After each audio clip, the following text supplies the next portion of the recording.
안녕하세요. 저는 강남종합병원에서 외과에 근무하는 이인섭 원장입니다. 오늘은 여러 가지 항문 질환에 대해서 이야기를 해드리겠습니다.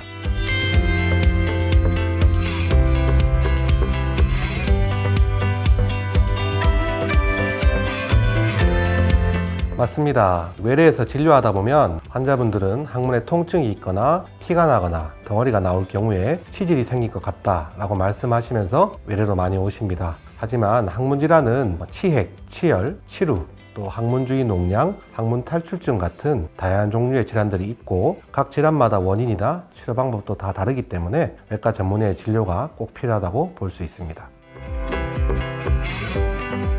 항문 질환의 종류는 다양하지만 증상은 대체로 다 비슷합니다. 피가 나고 아프고 잔변감이 있고 항문에 덩어리가 나오는 이러한 증상으로 나타나는데요. 따라서 이러한 항문 질환 같은 경우에는 외과 진료를 통해서 환자에 대한 문진이나 여러 가지 검사들, 직장 수지 검사나 항문경 검사 같은 검사를 통해서 어떤 질환인지 구별해낼 수가 있습니다.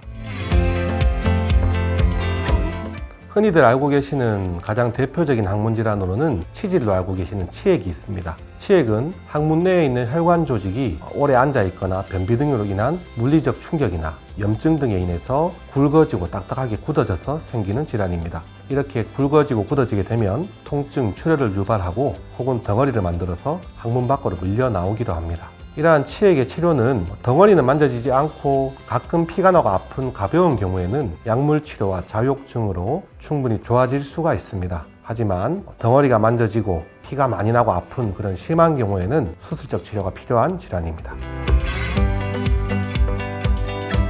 좌욕 같은 경우는 치핵뿐만 아니라 대부분의 항문 질환에서 반드시 권장되는 그런 관리 방법인데요. 아까 앞에서 제가 말씀드린 것처럼 치핵 같은 경우 항문에 있는 혈관 조직이 굵어지고 염증이 생기면서 굳어지는 그런 질환입니다. 그런데 따뜻한 물에 좌욕을 하게 되면 이런 염증이 생기고 굳어진 혈관이 부드러워지고 또한 항문 주위의 혈액순환이 개선되면서 이러한 증상을 호전시킬 수가 있습니다.